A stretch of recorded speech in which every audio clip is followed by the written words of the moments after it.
Las palabras del cuerpo, especial de la Feria Internacional del Libro de Bogotá 2025.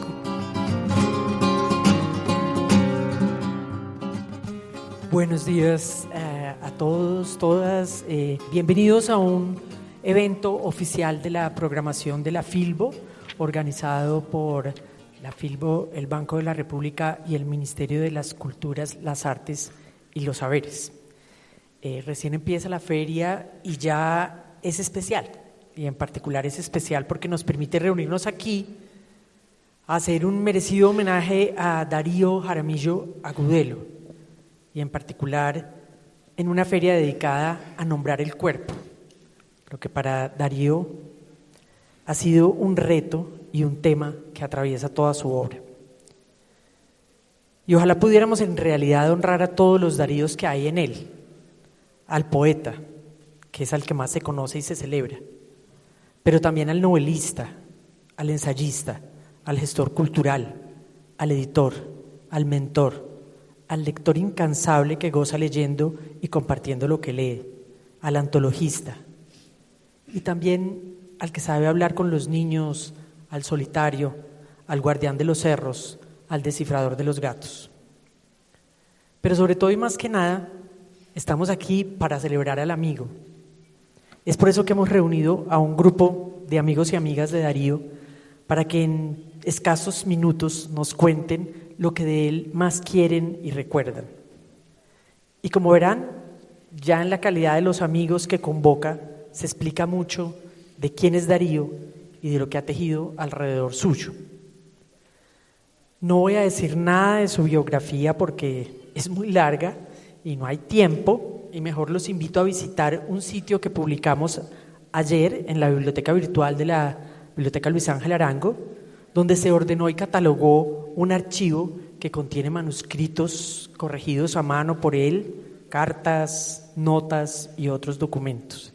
Y es un regalo que te hace la Biblioteca Darío para celebrar y unirse a este homenaje.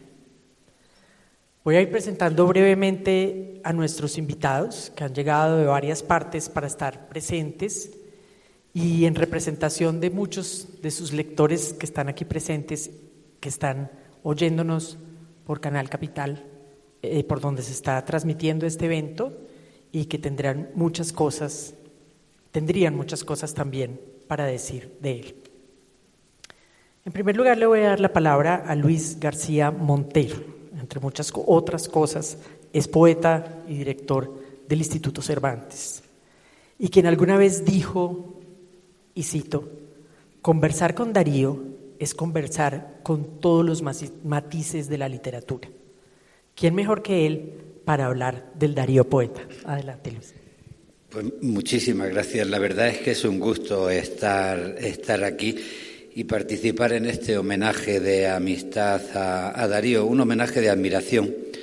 Empiezo diciendo: también te admira este otro que me habita, porque como estamos en Colombia y como estamos hablando de un poeta, pues reconocer que todos estamos habitados por distintas maneras de ser. Bueno, pues yo puedo decir que este otro que me habita también admira a Darío, y que esa declaración famosísima de sus poemas de amor, un libro de referencia en 1986, ese otro que me habita, ese otro también te ama, pues puede aplicarse por distintos motivos de amistad y de aprendizaje de su obra. Yo hice mi tesis de cátedra en la Universidad de Granada sobre Gustavo Adolfo Bécquer, un poeta que llegaba mucho a la gente, pero que tenía una singularidad y una dificultad interior muy fuerte. Dámaso Alonso hablaba de la difícil sencillez de Gustavo Adolfo Bécquer. Pues yo he notado siempre una difícil sencillez en la poesía de Darío. A mí me parece que la poesía es importante porque pasa de la biografía personal a la condición humana, y que es muy importante saber decir te quiero, y que es muy importante saber decir lo que decimos cuando decimos soy yo. Y bueno, podemos recordar a Víctor Hugo cuando decía que no hay mayor aventura que la de recorrer por dentro los bosques de un ser humano, una reflexión que sube a la literatura en el calor de un libro tan conflictivo como Los Miserables. Podemos recordar a Rimbaud, Yo soy un otro, a Machado, Converso con el hombre que siempre va conmigo. Y me parece que la poesía sirve para reflexionar sobre esa complejidad que se sedimenta en la palabra yo y en las relaciones entre el yo y la vida. La vida es incomprensible sin la encarnación humana para nosotros, y los seres humanos somos incomprensibles sin la vida, sin el contexto, sin aquello que va más allá de nuestra propia individualidad. José Emilio Pacheco, un amigo nuestro, dijo que el único tema de Darío es la vida entera y que la vida no sabe de divisiones.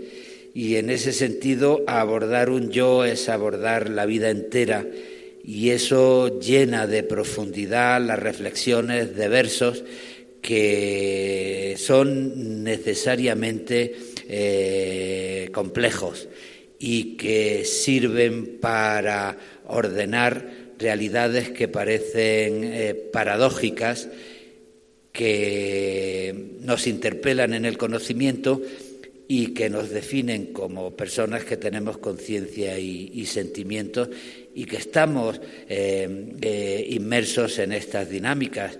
Cuando hablamos de amor, pues es complicado decir te quiero, pero también se puede decirse que el amor no existe, pero también sé que te amo, porque muchas veces nos imaginamos cosas, llenamos la realidad de cosas, y hay que vivir en la paradoja.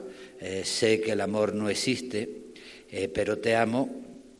Sé que Dios no existe, pero puedo mantener largas conversaciones con Dios, como hace Darío en su último libro. Señor, tú no existes, pero a partir de ahí empieza el no siempre exististe, casi nunca, y se establece una larga conversación que tiene que ver con la complejidad de nuestra vida. Dios se le aparece de pronto en forma de serpiente, que ya es una buena elección de Dios, aparecerse al poeta disfrazado por la manera en la que se presentó el demonio ante Adán, ¿no? Pero bueno, es que las conversaciones de la poesía, la complicidad, los matices, te permiten plantear una mirada a Dios que no es el de la totalidad del bien, sino es también el Dios afectado por el pecado, con dudas sobre lo que ha construido, amigo de los locos, alguien que duda de sí mismo, más de lo que los devotos dudan de él. Y esa es la mirada de la poesía, analizar el conflicto en aquello que parece aparente para encontrarle una profundidad y un sentido que relacione a nuestros sentimientos con nuestras conciencias. Yo creo que Dios hubiera acertado si en vez de aparecérsele como serpiente se le hubiera aparecido como el Charro Moreno, porque José Manuel Moreno el Charro fue la gran estrella del Deportivo Independiente de Medellín, que es el equipo de Rubén Darío. Es el equipo de Darío Jaramillo y de Rubén Darío y de todos los que le guste el fútbol como forma de poesía. En eso no se le puede llevar la contraria. Bueno, y es que otra cosa que creo que hay que señalar de la personalidad de Darío, y por eso hablo de fútbol, es porque toda la complejidad de la conciencia, de la literatura, de las herencias recibidas, se intenta acercar a la vida y entrar en el contexto de la vida cotidiana y presentarse en forma de sencillez, no de un pedante, sino de un buen amigo y de alguien que sabe convivir y que sabe acercarse a los demás. Por eso me acordaba de Becker, de su difícil sencillez, porque desde que empezó a escribir su primer libro creo que es del 74, Historias, hasta Los gatos de 2005, o estas conversaciones con Dios que publicó en la editorial Pretextos que yo recordaba ahora, o como en su labor de novelista, o como ensayista analizando la canción popular latinoamericana, haciendo antologías sobre lecturas amenas, haciendo acercamientos a la crónica latinoamericana que nos cuenta la vida, uniendo los hechos con la propia educación sentimental. Pues Darío ha conseguido llevar, sin caer en ningún tipo de populismo, las profundidades de la literatura y del conocimiento literario a la vida cotidiana de la gente, y por eso conmueve tanto a los lectores, y por eso a mí me gusta repetir que sus poemas de amor pues son parte de la gran poesía amorosa en nuestro idioma, y forma ese horizonte representado por poetas como Pedro Salinas, como Pablo Neruda, como Jaime Sabines, como Bonifaz Nuño, los grandes poetas del amor. Por eso, para mí fue un lujo, como director del Instituto Cervantes, recibir en nuestra caja de las letras el legado de Darío, una caja de las letras donde se hacen depósitos con la consigna de que la mayor riqueza de una comunidad es su cultura, y el mayor compromiso con el futuro es saber elegir las mejores herencias del pasado. Y por eso soy feliz de sentirme amigo de Darío, y por eso agradezco mucho a la Feria del Libro que hayáis contado conmigo, o a los organizadores que hayáis contado conmigo, para brevemente hacer esta declaración de amor y decir que en todos los otros que me habitan siempre hay admiración por Darío Jaramillo Agudelo.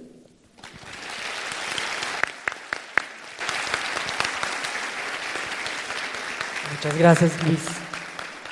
Ahora vamos a escuchar a Mario Hursic, periodista, escritor, crítico literario. En 2017, cuando Darío ganó el Premio Nacional de Poesía, Mario escribió una biografía en la que trazaba la evolución de su obra, porque lleva muchos años como testigo, y nos va a hablar de cómo esa relación lo ha interpelado. Buenos días a todos. Gustavo Colorado abrió un ejemplar de la revista Eco y, sin hacer ningún preámbulo, sin decir quién era el autor de lo que iba a leer, recitó con una voz suave, muy bien adaptada a las circunstancias. Recuerdo solamente que he olvidado el acento de las más amadas voces y que perdí para siempre el olor de las frutas de la infancia. Han pasado casi 40 años desde entonces, pero todavía me basta con cerrar los ojos para recordar las líneas con que continúa el poema. Sortilegios de otro día, que ahora son apenas letanía incolora, vana convocatoria que me trae el asombro de ver un colibrí entre mi cuarto, como muchas madrugadas de mi infancia. Cómo recuperar ciertas caricias y los más esenciales abrazos, cómo revivir la más cierta penumbra, iluminada apenas con la luz de los Beatles.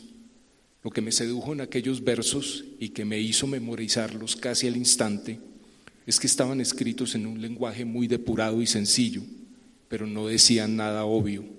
Al contrario, su aparente simpleza despertaba una resonancia que persistía más allá de la lectura y seguía reverberando en la oscuridad de la mente días o semanas después. Yo no tenía forma de saber que al cabo de un tiempo no solo conocería al autor de ese poema, sino que también nos volveríamos amigos. Sin embargo, siempre tuve el presentimiento de que nuestra amistad nació antes de que nos presentaran, gracias a la lectura de aquel maravilloso De la nostalgia a uno. La voz literaria de un autor no tiene por qué parecerse a su voz como persona, a la voz que le ha impuesto la biología.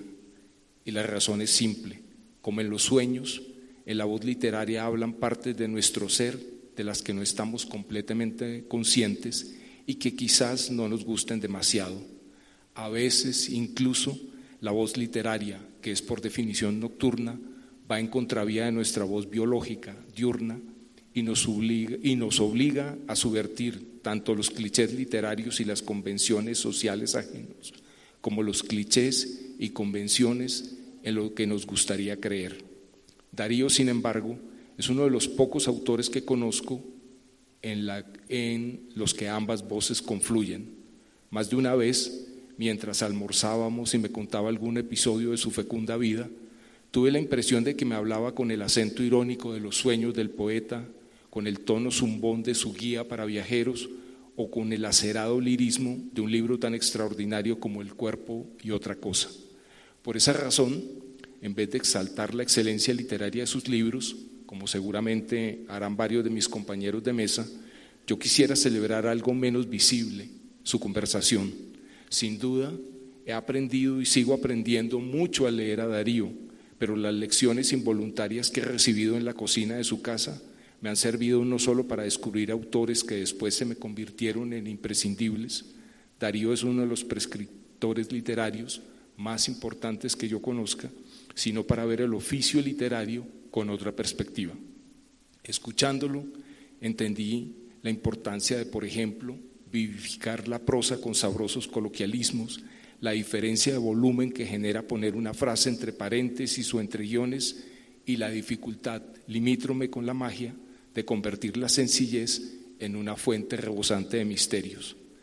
Nada de lo anterior, insisto, ha sido premeditado o ha tenido el carácter de magisterio. Solo han sido las charlas de un par de amigos a lo largo de casi 40 años. Pero esas conversaciones han sido para mí una forma muy concreta de la felicidad y una de las grandes dádivas que me ha entregado la vida. Las charlas con Darío no solo han enriquecido mi existencia hasta un punto que ni siquiera puedo describir, sino que me han proporcionado una de las pocas certezas con las que cuento. La verdad no estará al alcance de los seres humanos. Aún así, es en la conversación con el amigo donde se alumbra el conocimiento. En De la nostalgia 1, Darío, o el demiurgo que habla a través de él, se lamenta por haber olvidado, comillas, las más amadas voces, cierro comillas. Me parece que se trata de un temor infundado. No creo ser el único, querido Darío, al que tus palabras jamás se le borrarán mientras estemos en este mundo. Gracias.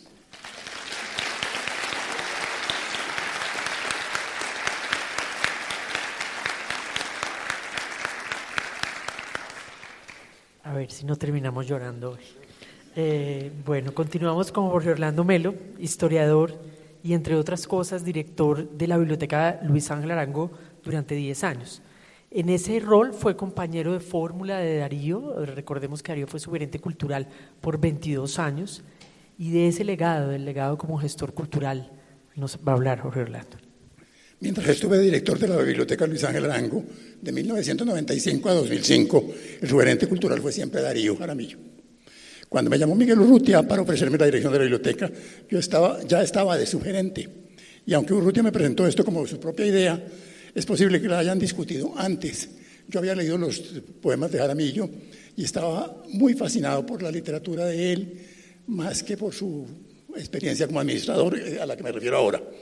Darío me daba toda la amplitud y me dio toda la amplitud y libertad para manejar y trabajar con autonomía, pero siempre estaba listo para defenderme de las garras de la burocracia y del absurdo al que el banco podía llegar. El banco que nos tocó nos dejó inventar y hacer muchas cosas, pero si uno se descuidaba, podía terminar llenando un formulario y en un comité con 2 abogados para poder cambiar el escritorio de lado. Darío dejaba hacer con absoluta confianza y estaba listo para pelear con los abogados cuando tocaba. Esta protección a la biblioteca de los aspectos burocráticos siempre la respaldó Urrutia. En mis años en la BLA fueron frecuentes los conflictos por los esfuerzos de la administración central para que la Luis Ángel Arango se atuviera a las reglas administrativas del banco, sobre todo en lo que tenía que ver con el cuidado de los bienes. Eso parecía sensato si uno estaba cuidando papel, moneda, pero poco razonable si estaba prestando libros que, como es natural, se podían perder. Recuerdo especialmente una reunión en la que Darío regañó, siento regaño una expresión suave, a los funcionarios que pretendían que enviáramos al contratista los libros que iban a ser catalogados, a pocas cuadras de la biblioteca, en carros blindados, con vigilantes y guardaespaldas. Algo parecido había ocurrido algunos años antes, cuando las oficinas de auditoría del banco querían que viniéramos a esta feria a comprar los libros con apoyo de vehículos blindados a los que había que meter las compras. Además, el estilo de Darío ayudaba mucho por la calma que mantenía, porque daba la sensación de que las cosas nunca se iban a dañar. Como director del Boletín Cultural y Bibliográfico, que dirigió después de Juan Manuel Ospina, trajo mucho colaborador nuevo y convirtió la sección de reseñas en el mejor sitio para saber lo que se publicaba en el país. Además, continuó los esfuerzos por mejorar el Museo del Oro y la Casa de Moneda, que se convirtió en una exhibición permanente de historia de la moneda, y también empezó a volverse un museo de artes plásticas. Durante su gestión, el banco, además, culminó la apertura de sucursales culturales interconectadas con un catálogo único, aprovechando muchas veces los edificios que el banco dejó de usar, dando paso a excelentes bibliotecas, salas de exposiciones y conciertos. En temas de arte, en los que Darío intervenía mucho, promovió antes del año 2000 la apertura de la colección permanente, que estaba desde hace años guardada. También armó el Comité de Artes con José Ignacio Roca, Beatriz González, Miguel Urrutia, Alberto Sierra y otros conocedores que decidían qué obras podía comprar el banco y qué donaciones podía recibir. Formalmente las salas de artes eran parte de la biblioteca, pero de hecho se manejaban desde la sugerencia. Otra acción clave tuvo que ver con la donación de la colección de Fernando Botero, que había ofrecido él muchas veces al Museo de Antioquia en Medellín, pero había tropezado con demoras y retrasos en sus proyectos. Por eso, un poco decepcionado, en 1997 o 98, Botero hizo una entrevista en la que decía que le gustaría tener un museo en Bogotá. Darío tenía una buena relación con Ana María Escayón, entonces directora del Museo de Arte Contemporáneo de la OEA en Washington, que vino a Bogotá y habló con Urrutia y oyó sus ideas. Mientras tanto, el alcalde le mandó decir a Botero que podía tener el museo, si quería se lo harían en la calle 10, en el Cartucho, donde estaba haciendo una remodelación urbana. A Botero no le gustó el sitio y dijo que daría su colección a Bogotá si la podía montar donde había mostrado la corrida, una exposición que hizo la Luis Ángel Arango en 1993 en el Palacio de la Arquidiócesis de Bogotá. Finalmente, después de largas negociaciones, la donación se aprobó en 1999 y se recibió en el 2000.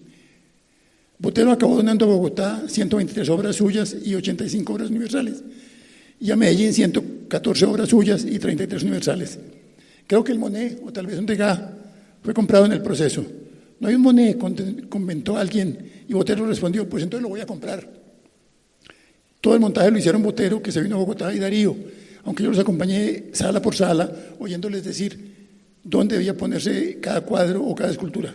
Finalmente la colección se abrió formalmente el 1 de noviembre del 2000, después de haber estado exhibida en Madrid en la Fundación Santander a mitad de año. En el 2001 salió un artículo sobre la National Gallery en el Times Literary Supplement, elogiando su visita gratuita, el hecho de que era posible ver en ella obreros comiendo mientras miraban los cuadros. En Bogotá los museos del Banco de la República cobraban por el derecho de entrar. Yo le comenté esto a Darío, que se lo mencionó a Urrutia, y se pusieron de acuerdo, que la entrada a la colección Botero sea gratuita. Esto fue definitivo para convertir la colección en un sitio de visita de mucha gente. A comienzos del 2001, un noticiero de televisión entrevistó a los visitantes que entraban y se sorprendió de que muchos niños venían una y otra vez. ¿Y por qué vienen tantas veces?, les preguntaron. Pues porque nos gusta mucho, fue la respuesta. Me tocaron también algunos proyectos grandes relacionados con la biblioteca, aunque Darío no los había comenzado, los apoyó siempre. No los había apoyado todos, algunos se los había comenzado. No pedir cédula para entrar, quitar la obligación de sentarse en un sitio establecido por la o leer con saco. Ante la invasión de usuarios que se notó a fines de los 90, una idea era permitir que los lectores se afiliaran y prestarles los libros gratis. Pero prestar libros era como correr riesgos de pérdida, y el banco es muy sensible a ello. Creo que le habló con Urrutia. No importa que se pierdan, eso es señal de que los leen, fue la respuesta del gerente. Además, en la sugerencia, Darío impulsó para enfrentar un poco la gran presencia de público, la biblioteca virtual, la digitalización de una parte importante de las colecciones. Otros proyectos en el que se mezclaron el arte y los libros fue el de la sucursal del norte de la Luis Ángel Arango. El banco había recibido la donación de la biblioteca de Alfonso Palacio Rudas, y cuando murió hubo que buscarle un lugar apropiado.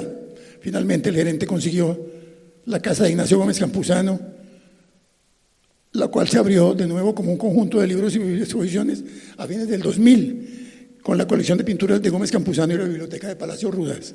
Por último, cuando el gobierno en el 2002 acogió la idea que había sido formulada por el banco de hacer una red nacional de bibliotecas, en parte por el impacto de los proyectos del alcalde de Bogotá, que el banco también apoyó.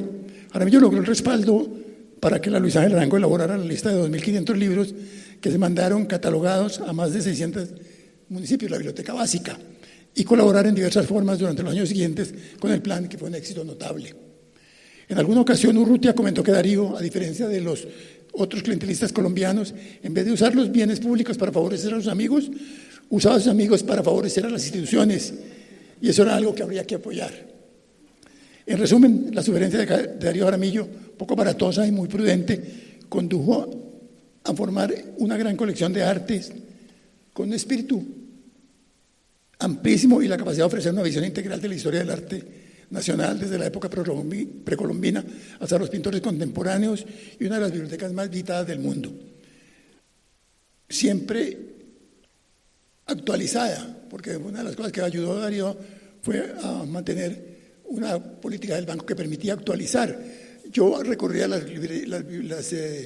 ferias de libros latinoamericanos con una tarjeta de crédito que tenía varios miles de dólares de cupo y mandaba 30, 40, 50 cajas a Bogotá, a la Luis Ángel Arango, que iban a ser pagadas por el banco sin ninguna dificultad. Arte y libros se refuerzan mutuamente y los refuerza la política administrativa del banco, que sigue dando un tratamiento menos burocrático a las actividades culturales como resultado de todo esto. El modelo se reprodujo con su respaldo en decenas de ciudades de Colombia, donde están las sucursales de la LA, y en casi todos los municipios del país, donde está el Plan Nacional de Bibliotecas, donde están juntos los cuadros y los libros, donde la poesía se lee después de ver los cuadros, y los cuadros se disfrutan con ayuda de los textos sobre ellos. Gracias a Darío.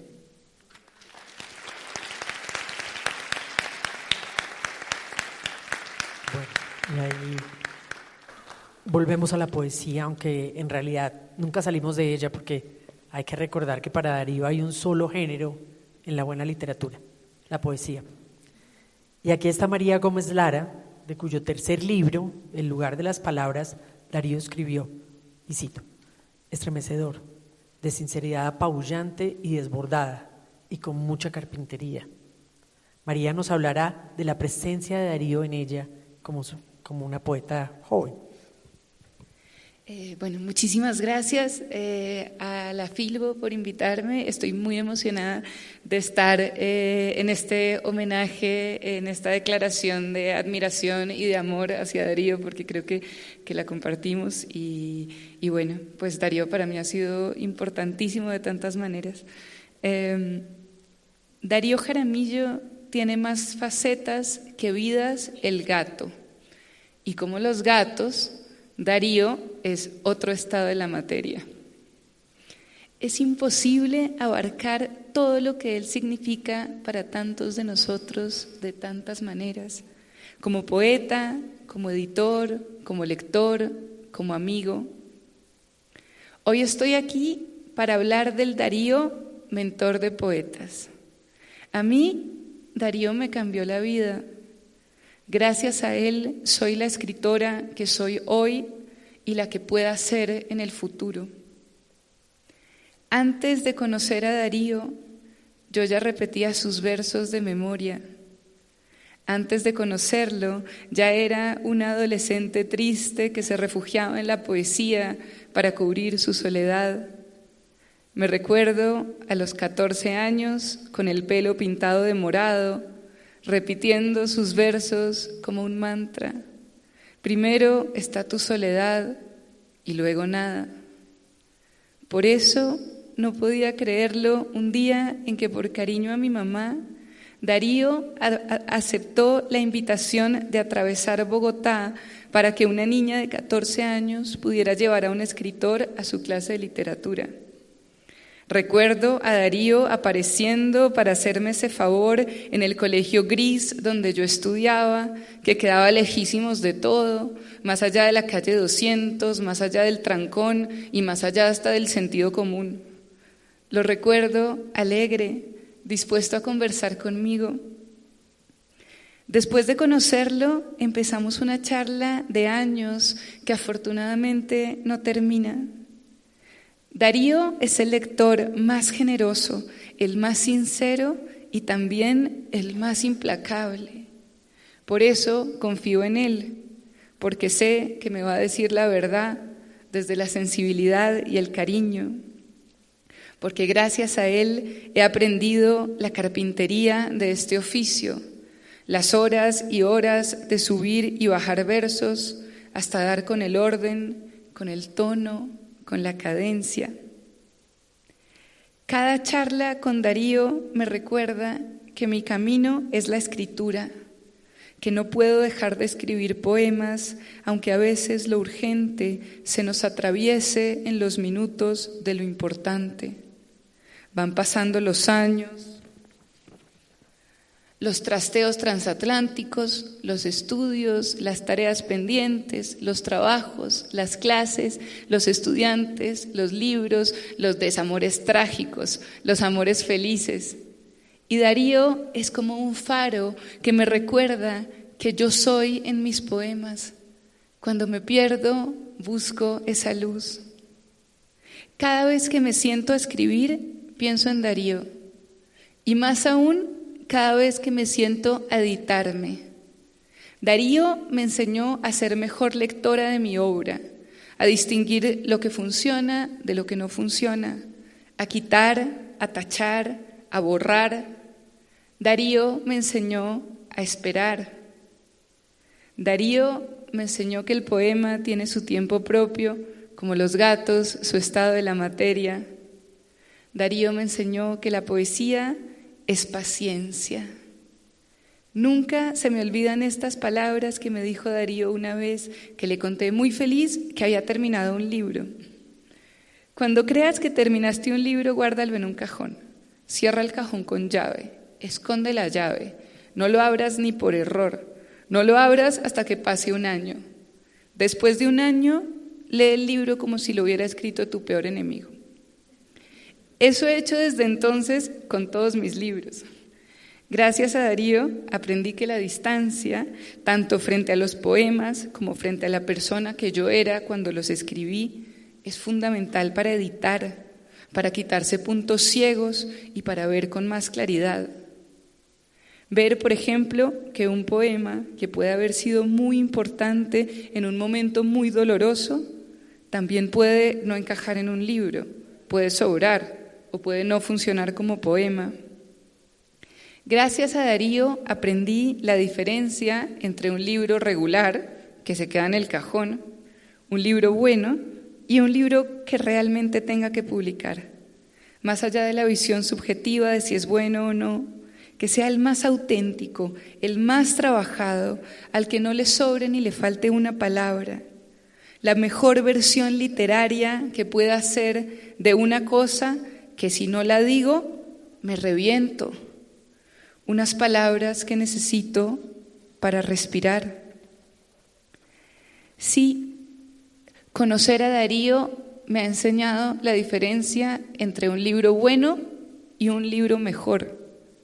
Conocer a Darío me ha ayudado a reconocerme a mí misma como autora, a escuchar el tono de mi voz, a criticarme con rigor y a intuir cuando después de años un libro se termina.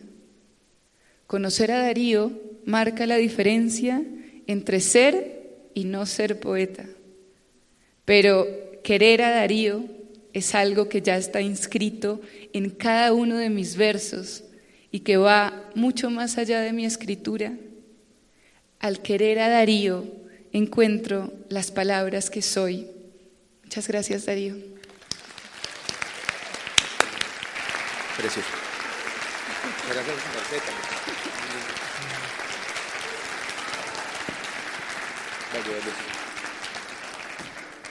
Bueno, y ahora le damos la palabra a Darío Rodríguez, un poeta boyacense que según Darío Jaramillo conoce su obra mejor que él mismo y quien ha ampliado las búsquedas y hallazgos de toda su producción escrita, no solo en la poesía.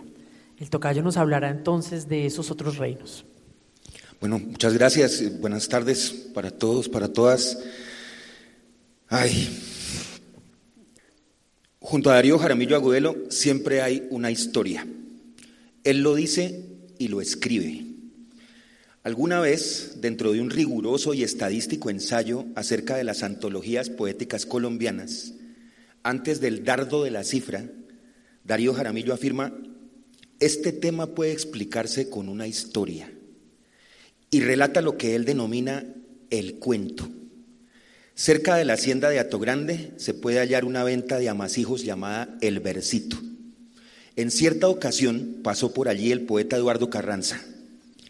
El resto de esa historia lo dejamos para ser leído por los entusiastas del cuento.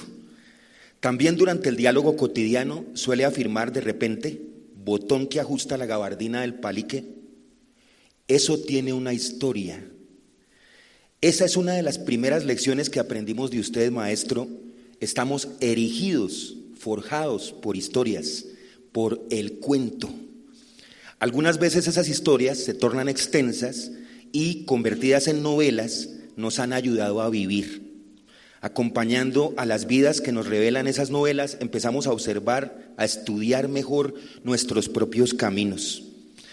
Así, hemos ido tras los pasos del profesor Luis Jaramillo, quien sabe como el que más del poeta Rubén Darío y se convierte hace 40 años en esbirro de un cartel del narcotráfico. Una señora llamada Simona, que se enamoró y casi se pierde a expensas de un joven del cual estaba prendada. Ella también puesta, por demás tan antioqueña. Un señor feliz, un señor reloj, que halló su dicha desde el día en que logró asesinar a su esposa. Y esto lo digo para que quede solo aquí entre nosotros, que nadie por favor se entere de eso. Un fantasma llamado Lázaro Jaramillo. Nunca faltan los Jaramillo en ninguna parte. Un hidalgo, si cabe esa denominación en estos pagos colombianos, que ronda por ahí, por aquí. También un curioso individuo que se llama Darío Jaramillo Agudelo, que no es su merced, y viaja a Miami mientras protagoniza una sagaz trama policíaca donde haya cierto local en el que venden los mejores hot dogs del mundo. Ese Darío Jaramillo Agudelo es y no es su merced.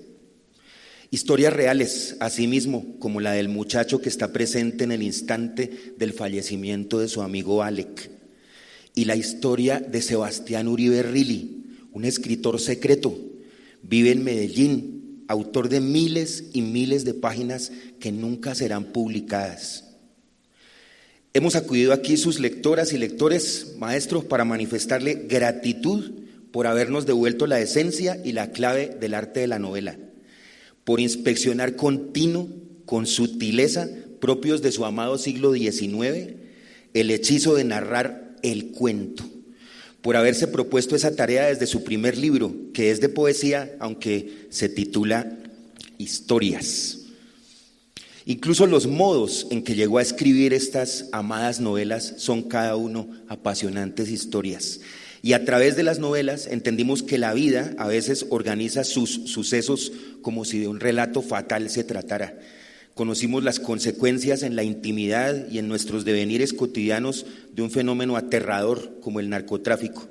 Al mismo tiempo hemos ido asimilando mucho mejor esa entelequia denominada ser colombiano.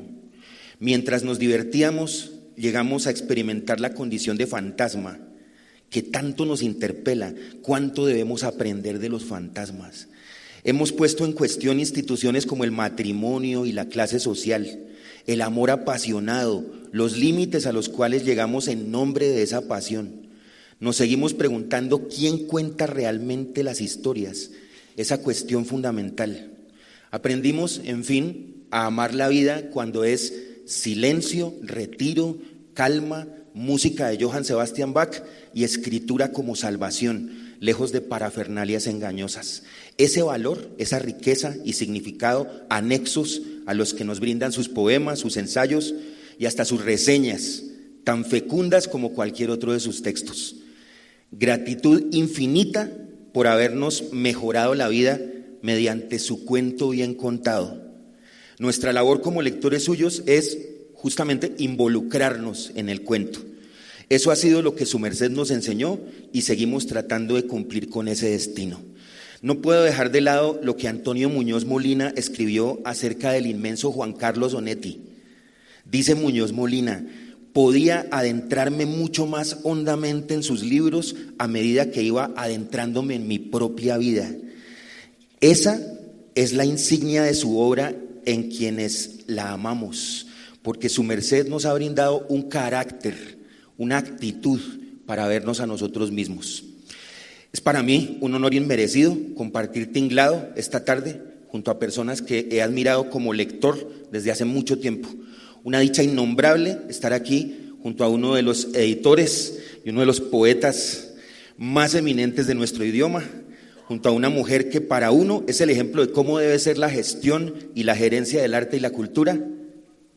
Gratitud por eso, junto al porvenir de la poesía en Colombia, al lado de un editor de alta casta que es buen poeta, de una impecable poeta, compañera generacional que suele ser también una gran editora, y de un historiador legendario. Este equipo de los sueños, este Dream Team, se ha congregado aquí, maestro, para celebrar su vida y su obra. Estamos aquí gracias a su merced y estaremos, porque siempre hay una historia. Muchas gracias.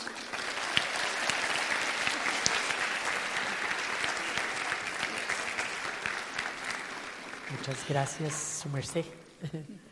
Seguimos con la socia, Catalina González Restrepo, poeta y editora de Luna Libros. Ella, con Darío y junto a Juan Camilo Sierra, que en alguna parte está por aquí, han construido ese maravilloso catálogo, fundaron juntos Luna Libros y hicieron ese maravilloso catálogo, y también han trabajado en antologías de poesía. Catalina nos hablará del editor. Buenas tardes, yo estoy también muy contenta y sobre todo muy agradecida de estar aquí hoy con todos y todas, homenajeando a Darío, que se lo merece. Una de las actividades a las que Darío más le ha dedicado su tiempo y disfruta, como él mismo ha afirmado en varias ocasiones, ha sido leer. Después, escribir y reseñar libros, labor que empezó hace mucho tiempo en la revista Libros y que ahora continúa en Gozar Leyendo, el boletín quincenal que publicamos con Luna Libros desde hace más de 10 años y que ya lleva 232 números. Con una disciplina inigualable, Darío me envía con anticipación los textos que mandamos por correo electrónico el 15 y el 30 o el 31 de cada mes y se inquieta si no cumplimos las fechas. Hace año y medio también se publica para los suscriptores de la revista Cambio. Sorprende la comunidad lectora que comenta y agradece el Gozar Leyendo, que volvimos filosofía de la editorial, porque como una vez me dijo Darío, si no es para gozar, no lo hacemos, aunque a veces se sufre, pero es por una buena causa. Por ese ejercicio gozoso de la lectura, ha preparado numerosas antologías que ya se han mencionado, como la antología de lecturas amenas y la antología de crónica latinoamericana actual, y ha participado en proyectos editoriales como la colección literaria de la Fundación Simona y Lola Guberek, en la que se publicaron más de 50 títulos, el Boletín Cultural y Bibliográfico del Banco de la República, la editorial Brevedad, la colección Otra Mina de la editorial EAFIT, con más de 20 títulos de poesía, Luna Libros, cofundada hace casi 17 años con el querido y recordado Juan Camilo Sierra, que es un fantasma que nos acompaña, con más de 50 títulos publicados, y la más reciente, Yarumo Libros, que cuenta con una docena de títulos.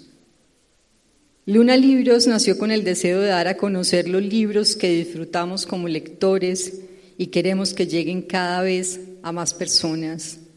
Darío, además, ha concebido y editado libros, por ejemplo, ¿A dónde van los días que pasan?, la compilación de Óscar Domínguez Giraldo, que además prologó. También escribió el prólogo a la poética de la infancia de Yolanda Reyes, quien se animó a reunir algunos ensayos después de la invitación de Darío.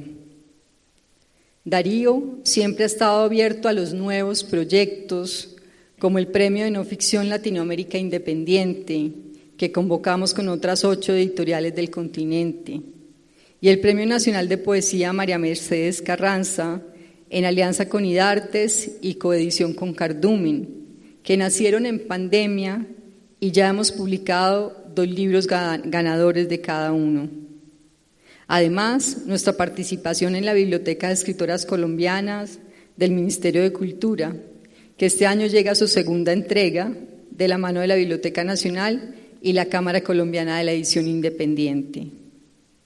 De Darío he aprendido el amor por la tradición, como las novelas largas del siglo XIX que tanto disfruta, pero también el estar atentos a nuevas voces.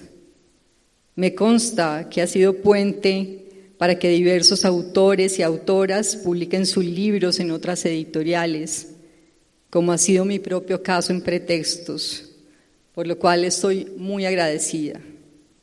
Hoy, en este homenaje, me detengo a pensar en todos los libros, las revistas y las reseñas que sin Darío no existirían, sin hablar de su obra tan rica, variada y querida por los lectores y lectoras.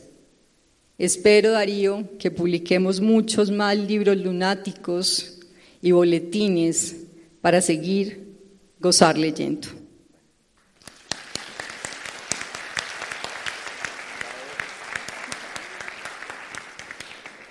Bueno, y por fin, Manuel Borrás, editor y cofundador de la editorial Pretextos, que ha publicado gran parte de la obra de Darío. Manuel es su editor por excelencia, pero sobre todo es su amigo incondicional. Y juntos han abierto caminos en muchos sentidos y para muchas personas. Nadie mejor que él para cerrar. Luego haremos entrega de una placa y escucharemos al poeta. Adelante. Muchas gracias, Ángela. Muy buenos días a todos. Yo creo que estamos celebrando a Darío, pero estaréis de acuerdo, todo este círculo amical que nos hemos reunido en su entorno, de que en el fondo lo que estamos celebrando es algo esencial, la amistad. Es decir, algo además de lo que se construye también la literatura. Es decir, no hay literatura sin un pacto de amistad por aquellos que decimos amar la literatura.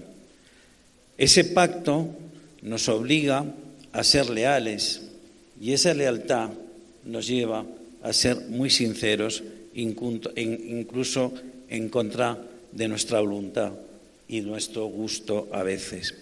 Yo creo que hoy estamos celebrando, o por lo menos yo lo veo así, representado en Darío, al amigo, a la amistad. Para mí, nada más importante, porque yo, desde luego, he renunciado ya a esa condición de patriota de nada, salvo de mis amigas y amigos. Ellos constituyen mi única patria, una patria en la que Darío Jaramillo Agudelo, sin duda, ocupa un lugar muy especial y por muchas razones.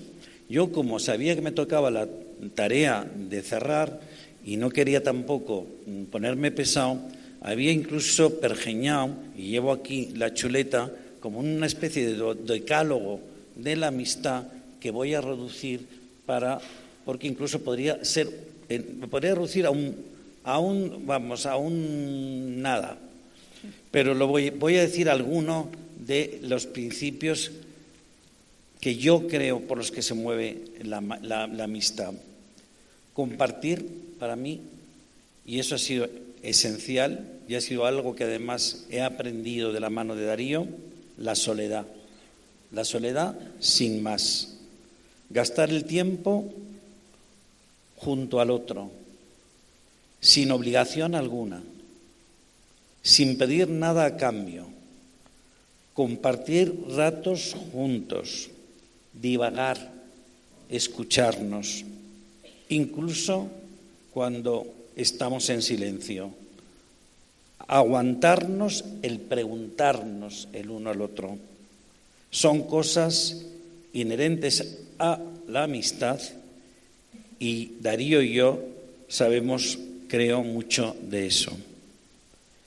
Es decir, estar atentos sin que se note a la estabilidad del otro y también a sus preocupaciones es algo indiscutible entre amigos. Darío y yo sabemos mucho de eso. La amistad obliga, pero porque abarca la virtud, la verdad, la libertad, el tiempo y la política. Darío y yo sabemos mucho de eso. Hay muchas maneras de cultivar la amistad y ninguna es mejor que otra. Darío y yo sabemos mucho de eso.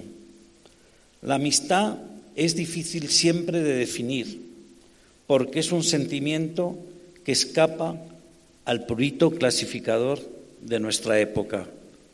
Darío y yo sabemos mucho de eso. La amistad, a mi juicio, no está hoy suficientemente valorada. Me temo que somos pocos los que seguimos creyendo en las viejas virtudes y menos en aquellas que son propias de la amistad. Muchos, en cambio, sí que la enarbolan sin haberse siquiera sometido por ensimismamiento o por egoísmo a su influjo jamás. Darío y yo sabemos mucho de eso. El amigo es siempre otro yo. En fin, la amistad es una forma de amor que proporciona seguridad frente a los miedos. Darío y yo sabemos mucho de eso. Para quien les habla, la amistad es la alegría. Y lo es porque ofrece siempre una felicidad serena. Darío y yo sabemos mucho de eso. Muchas gracias.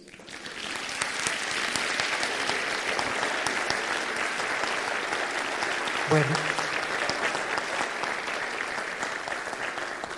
ahora invitamos a Darío a que pase al escenario.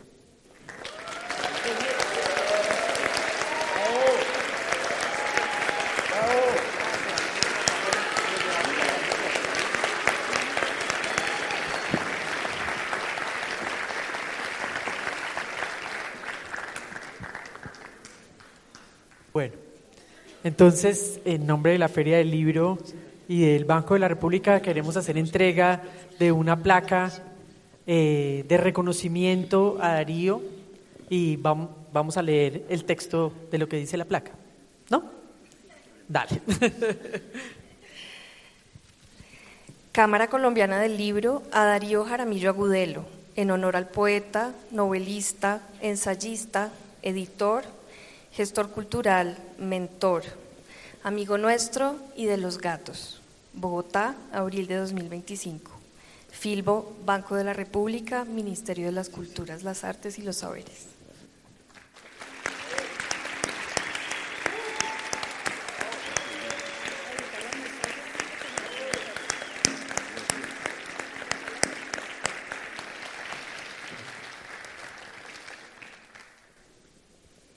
Esta es la primera vez que salgo en 6 meses, que no fuera ir a un hospital, ir a un médico, ir a un examen, etc.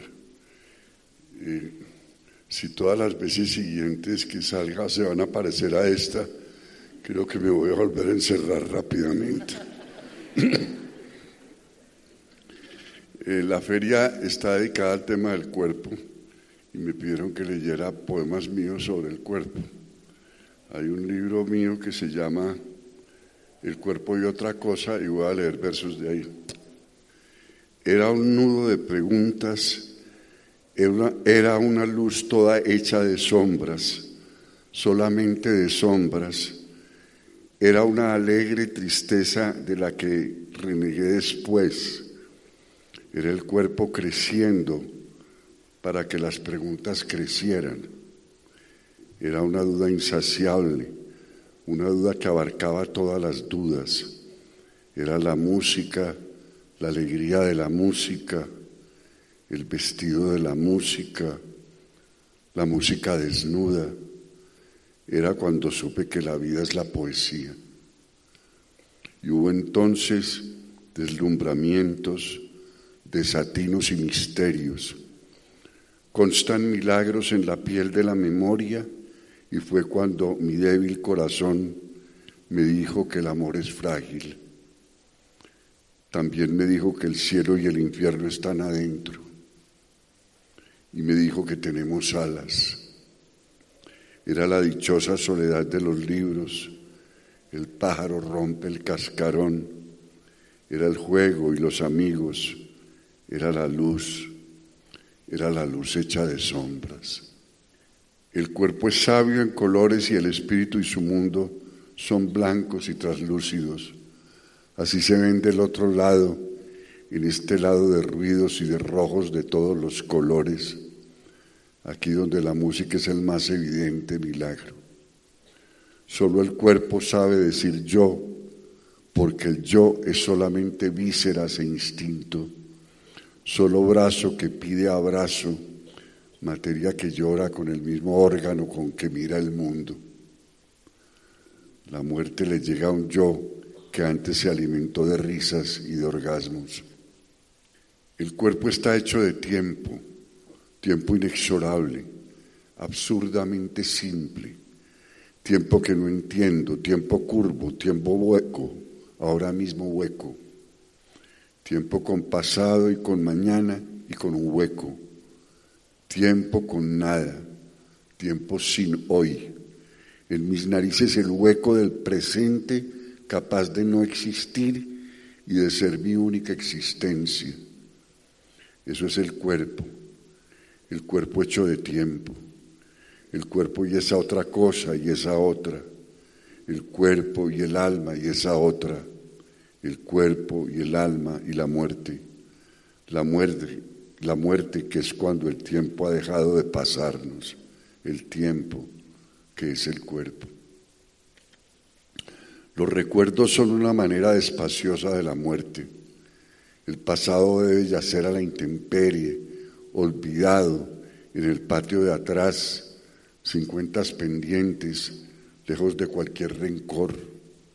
Silencio sin historia, silencio hecho de silencio, uno mismo hecho de silencio. Atrás persiste el ronroneo de la ciudad, ese murmullo leve que no debo oír, que podría enloquecerme si invadiera más mis tímpanos. Atrás queda el ronquido y aquí está alimentándome el silencio que viene de mi adentro.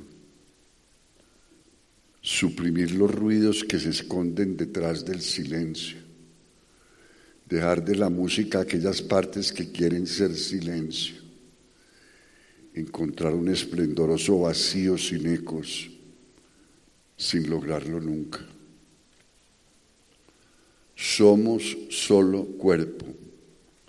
No me prometas nada, solo dame un presente. Dame el instante intenso, sí, mi relámpago. Déjame flotar convertido en parte tuya, cuerpo mío, tú mismísimo, mi paroxismo siempre. El presente inacible, el presente que fluye y que ya pasó y que nunca es, el presente que no existe, el mismo presente en el que existo, el tiempo en que soy lo que acabo de ser hace solo un instante, el mismo pero otro, el presente, mi nada, en el presente el ruido, el letargo, a veces el dolor en el presente, a veces el orgasmo, que es el presente absoluto. El presente nunca está en el sueño que consiste en borrar el presente. El presente vive en esta vigilia, en este insomnio. Aquí tu piel, tu tacto en mi memoria nublándome la vista, tu piel, cortina que me separa del mundo, que me distrae de todo lo que me distrae, tu piel que sumo y realidad donde habito. Hay alguien nuevo aquí, otro distinto vive entre este cuerpo que soy yo, alguien que fue bonzo y borracho, alguien cobarde, duro y cobarde, alguien inconforme con la manera como pasa el tiempo, alguien sin culpa ni deseos. Aquí, adentro, está otro que acusa mi memoria y pide olvido, tabla rasa para instalar su calma y tomar posesión de mis olvidos, para hacer dentro de mí solo silencio, un silencio que ambos compartimos, alma nueva y viejo cuerpo. Y termino, lo corroboro, hay otros nuevos acá entre mi pellejo. Mis manos acompañan el verbo con gestos que yo mismo desconozco y el tono es otro y recuerdo cosas que no viví. Tengo memoria de un pasado ajeno, ángel desprevenido o tonto, demonio tarambana, alma sin certezas, el dueño de la melancolía rondando por ahí, alma en vilo, alma en vela, ajena al sueño, alma devota del insomnio, no necesitas nada, basta evitar el sueño y la conciencia atravesará varios umbrales. Enloquezco. Muchas gracias.